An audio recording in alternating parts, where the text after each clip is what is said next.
తాకట్లో ఉన్న బంగారాన్ని విడిపించి ఆ రోజున మార్కెట్ ధర కట్టి మిగిలిన డబ్బును మీకు అందిస్తుంది కొమ్మూరి గోల్డ్.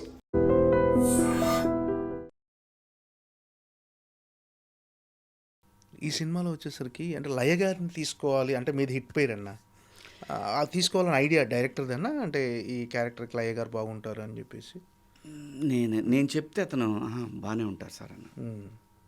ఈ సినిమాల పాత్రల విషయంలో మాత్రం తను సూచించినవి సరిపోతారు, కానీ నాకు కావాల్సిన దాన్ని ఎన్హాన్స్ చేసేవాళ్ళు కావాలి. అది నేనే గట్టిగా డెసిషన్ తీసుకున్నా. ఓకే, అంటే దానివల్ల బడ్జెట్ పెరుగుద్ది. తను ఒక మంచి కథ తీసుకొచ్చాడు, దాన్ని మనం జాగ్రత్తగా ప్రజెంట్ చేయాలి అనే దాంట్లో. అలాగే లయని కూడా ఎందుకు అనుకున్నానంటే, ఇప్పుడు నేను సినిమా చూసిన తర్వాత చెప్పి ఎవరిని పెట్టాలి నేను ఆ పాత్రకి? లేదు, లయ గారే కరెక్ట్ అనిపించింది. అది ఎందుకంటే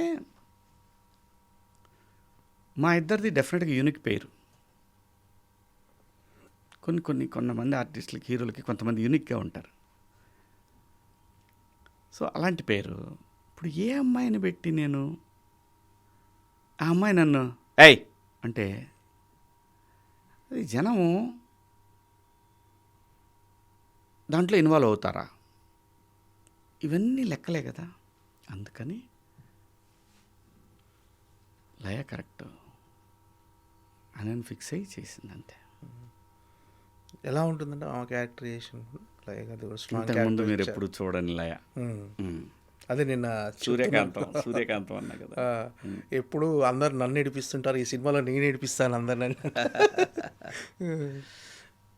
ఇది అంటే ఏంటన్నా ఎలా అంటే మిమ్మల్ని ఏడిపిస్తుంటుందా సినిమాలో? అలా ఏం నేను చెప్పలేను మధు, నీకు నువ్వు చూసి ఎంజాయ్ చేయి అంతే. ఓకే, రేపు 5వ తారీఖు నాడు ప్రీమియర్ వేస్తారు కదా మీకు షో. ఓకే, అవి చూసి నువ్వు ఎంజాయ్ చేయి. ఓకే, చేసి నాకు కాల్ చేయి. ఓకే, ఎందుకు పెట్టాననేది నువ్వే చెప్పు నాకు. ఓకే. యాజ్ ఎ ప్రొడ్యూసర్గా చాలా గ్యాప్ తర్వాత చేశారు. ఏంటన్నా ఎలా ఉంది ఎక్స్పీరియన్స్? టఫ్గా అనిపించింది అంటే చాలా మారిపోయాయి, చాలా సినిమాలు మారలేదు అంటే ఎక్స్పెన్సివ్, అంటే బడ్జెట్ కానీ అంటే కాలానికి తగ్గట్టు పెరిగిందే తప్ప టెక్నికల్గా మనం బాగా స్పెండ్ చేయాలనుకుంటే తప్ప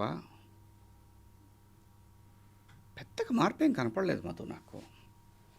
ఎలాగైతే ఆర్టిస్టుల రేట్లు పెరిగినాయో, అలాగైతే మిగతా టెక్నీషియన్ రేట్లు పెరిగినాయో, మార్కెట్లో రేట్లు కూడా మనకి డైలీ లైవ్లీహుడ్కి ఎలాగైతే మార్పులు వచ్చినాయో అలాగే వచ్చింది అంతే. పెద్ద మార్పు ఏం కనపడలా నాకు.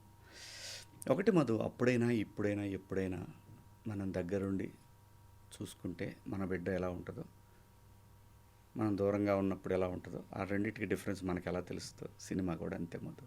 ఓకే, యాజ్ ఎ ప్రొడ్యూసర్ మొత్తం దగ్గరుండి చూసుకునేవారన్నా, లెక్కలు బడ్జెట్ అంతా ప్రతిదీ అన్నీ సాయంత్రం ట్రాన్స్ఫర్లు చేసే వరకు ఈ సినిమాకి అంతా కూడా ఏ సినిమాకైనా ఇప్పుడు అన్ని సినిమాలకు వైటేలే, బ్లాక్ బయట మాట్లాడుకునే యూట్యూబ్ న్యూస్ ఏం లేదు, కోట్లు ఇవన్నీ ఏం లేవు, అన్ని అబద్ధాలు. కానీ ప్రతిదీ అన్నీ తానే అంటారు కదా, లెక్కలు అకౌంట్స్ ఏముంది మాతో ఒక ఫోన్లో అన్నీ ఉన్నాయి. అవును, నువ్వు స్పెండ్ చేయాల్సిన టైం మాత్రం అంతే. ఏ రోజుతో ఆ రోజే నాకు డబ్బులు, నాకు షెడ్యూల్ వారీగా నాకు ఇచ్చేవాళ్ళు ఉన్నారు రెడీగా, వచ్చి టంగన పడతాయి బ్యాంకులో అకౌంట్. నేను ఎందుకు ఆలోచించాలి? నాకు ఆ ప్రెషర్ లేదు. సో కాబట్టి నాకు ఇష్టమైంది మనం ఎంత పెయిన్ నేను చేస్తాం కదా కదా, నాకు ఇష్టం. ఇప్పుడు కొంతమంది కొండలు, పెద్ద పెద్ద కొండలు ఎక్కడం ఇష్టం. ఒరే ఎందుకు రా, వాడెవడో మన ఎక్కాడు ఏమీ లేకుండా టపాటపటా ఎక్కెళ్ళి పైకి, ఒరే నీకేం మాయరాకురా, అంత ఎందుకు ఎక్కావురా, చచ్చిపోతావురా అని అనుకున్నా నేను. కానీ కదా వాడికి అది ప్యాషన్. అలాగే మనకి పెయిన్ ఉన్న సినిమా అంటే ప్యాషన్, ప్లెజర్.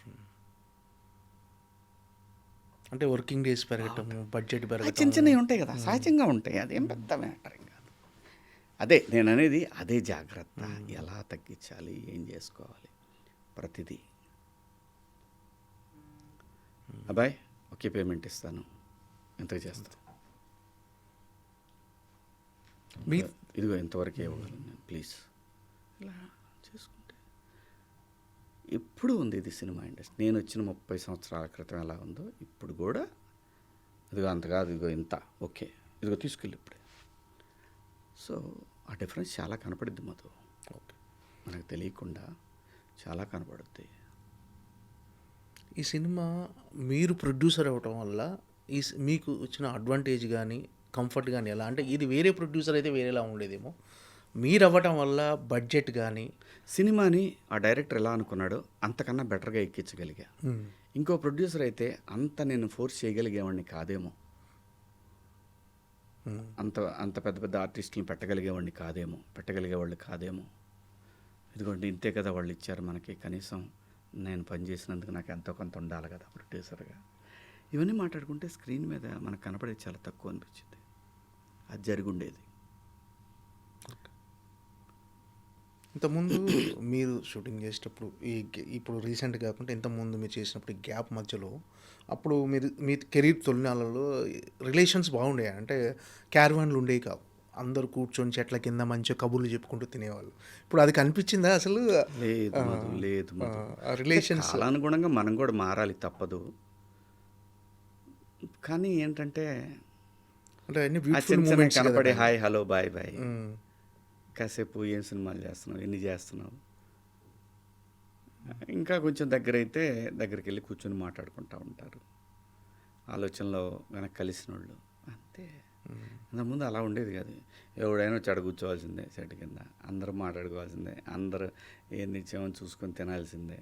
ఇంటికాడి నుంచి వచ్చి తొక్కవాళ్ళకి సరే ఈ క్యారేజ్ పక్కన పెట్టి పోయి బ్రహ్మానందం గారి దగ్గర కూర్చొని ఆయన కొర్రలన్నం తెచ్చేవాడు ఒకసారి చెప్తున్నా. సో ఇలాగా అదే ఎప్పుడు కదా దోస్ గోల్డెన్ డేస్. ఇది మన తర్వాత కూడా ఉంటుంది. ఇంకోటి ఆ తర్వాత నెక్స్ట్ వచ్చేదానికి కూడా వాళ్ళు కూడా అంటారు అవి గోల్డెన్ డేస్ అని మాట్లాడతారు ఇప్పుడున్న యంగ్ హీరోలు. అంతే, కాలానుగుణంగా అన్నీ మారుతుంటాయి మధు. మనం అక్కడ ఆగకూడదు, అది నేను అనేది. అవన్నీ ఇదివరకు భలే ఉండేది, ఇదివరకు ఉంటే మరి ఇదివరకు నానుండేవాళ్ళు ఇప్పుడు లేడు. ఏం చేస్తాం, నేచర్. ప్రతిదానికి మనం ఇవాల్వ్ అయిపోతూ ఉండాలి.